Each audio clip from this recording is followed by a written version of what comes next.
We do this. We look at free agency and who did what and try to figure out how it's going to play out. We don't know until the season, but nevertheless, at least initially, we feel like there's winners and losers. And Mike Sando wrote a piece talking to NFL coaches, executives, front office folks, all those people about who did what and what the prevailing theory is, if you will. So we're going to look at three in particular, three teams all in the NFC, starting with the Cowboys. And here was the quote.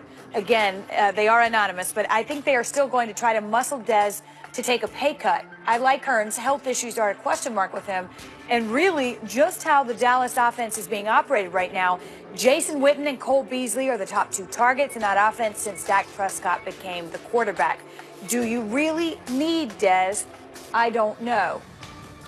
Dan, what do you hear with regards to Dez Bryant? Because, again, we believe that he'll be asked to take a pay cut. Yeah, I don't think this situation is fully resolved. I think there's still a chance they redo his contract. There's still a chance that they end up releasing him. They need to get some money out of that, and it's not just the cap savings, which would be about $8.5 million this year, but you're talking about $12.5 million in salary each of the next 2 years, non-guaranteed, but that's still a $25 million cash outlay that can be used on other things. They're going to need a new contract for Zach Martin here in the next year or two, and if you still want to make a trade for an Earl Thomas like Seattle, that's a guy you're going to end up having to pay. So Dallas is going to need some money out of that Dez Bryant contract, and that's why it's still not resolved. You could even argue that Dez is the fourth option. Yeah, after Jason Witten, after Cole Beasley, and then Ezekiel Elliott as a receiver, because how skilled he is out of the backfield. Read one, read two, check down to him. So just that number one receiver of the Dallas Cowboys, there isn't one anymore. It's the way they spread out the ball. The number one productive player is Elliott, then Prescott. That's where they're getting most of their production. So where does the money go? I mean, you talk about relationships with players and past coaches to the owners. And, of course, Jerry Dez is one of his guys. He loves his players that he loves. Yes, no question about that. Here's a test to that love, all right? How much is Dez willing to sacrifice, or how much is Jerry willing to sacrifice if it comes to the point where you have to let this player go? It's all going to play out, but still, Dez's production has dropped. There are other weapons there that are just as valuable. Times they are changing. In Dallas, it happens. Here is what one NFL executive had to say about the Green Bay Packers. They are saying, okay, when we get to the red zone, we will just have our quarterback throw the ball up to Jimmy Graham and let him go get it. Jimmy is best at that, but outside the red zone, he just doesn't run routes hard anymore. You get a veteran guy who has had injuries, and he really only wants to play when it is touchdown time. 3 years, $30 million, Dan, for Jimmy Graham? Is that just a red zone target? Well, I think that's the perception of Jimmy Graham around the league, is that's what he is at this point, and a very good one given his height and his athleticism. He does that particular part of the job very well. That's why I was surprised, and a lot of people I talked to were surprised that number got that high on Jimmy Graham, that it was $10 million a year. The numbers I were hearing were in the $8 to $9 million range going into free agency, so good job by him and his agent for doing what they did. But, you know, it's an $11 million signing bonus. They can get out of it after 1 year, having spent only about 13.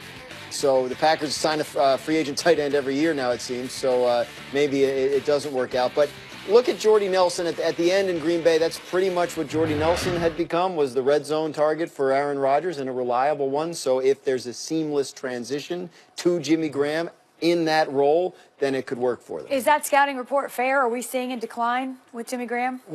It is somewhat correct, because that's when he is most dangerous, and that's when he gets all of the attention. It is when you're down in the red area and they'll displace him and they'll find a way to get him the ball in those jump ball situations. His experience in Seattle is going to help him in Green Bay. This is how. You play with Russell Wilson, a quarterback that's running around all the time. And also, that's a very big part of Aaron Rodgers' game. Once the structure of a play breaks down, is Jimmy Graham going to be able to get that relationship that Jordy had with Aaron in terms of finding the right spots where Aaron knows he's going to be?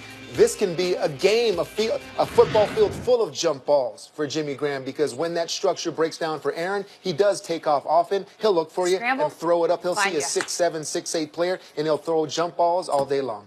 Yeah, there's sort of something exciting about that pairing, at least in that regard, when you think about it. Yeah, Packers fans should be excited. Yeah, I think so. NFL insider on the Rams, and we've talked a little bit about this, but here we go again. Suh almost seems like a contract worker. He will come in, do his work, and get out.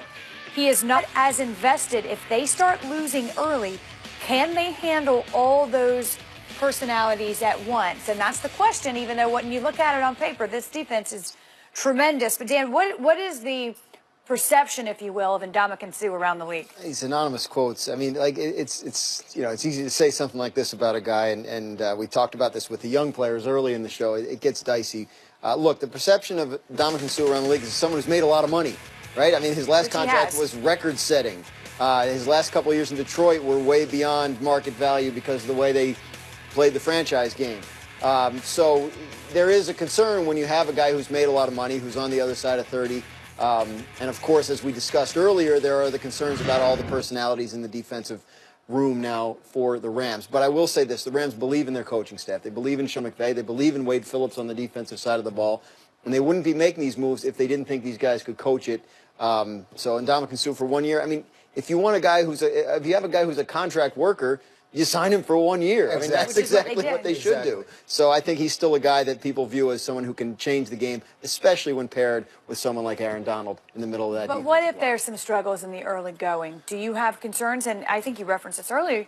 You know, how do they handle a lot of big personalities? Yeah, I didn't need some anonymous quote to tell me this. Yeah. We all knew this. I said this a few days ago, too. Yes, all of these personalities that are... They want to win very badly. I mean, in Aqib Talib and Peters, they're competitors. And, you know, and so is Suh. Maybe he'll get around that competitive environment. I think this is good for Suh because this is the first time in a long time for him. He's not even the best player on that defensive line. Aaron Donald is, and Aaron Donald clearly is. And pretty soon he'll be paid a lot more than Suh, and I agree with Dan. You want a player like this that has to be motivated? Give him a 1-year deal. You got a 1-year deal. Okay, well, if you want to give us poor effort and attitude this year, don't worry. We got Aaron Donald, and then we'll get rid of you after this. So it's a perfect situation. You got the Defensive Player of the Year in Aaron Donald and Ndamukong Suh who can play right next to him. There's no question when you look at it like that and you look at some of the intangibles, a 1-year deal makes so much sense for the LA Rams and maybe even for Ndamukong Suh if that's what he needs. We'll see. Coming up next, the final four of our off-season bracket. How big of an impact will the Jarvis Landry trade or the Richard Sherman signing?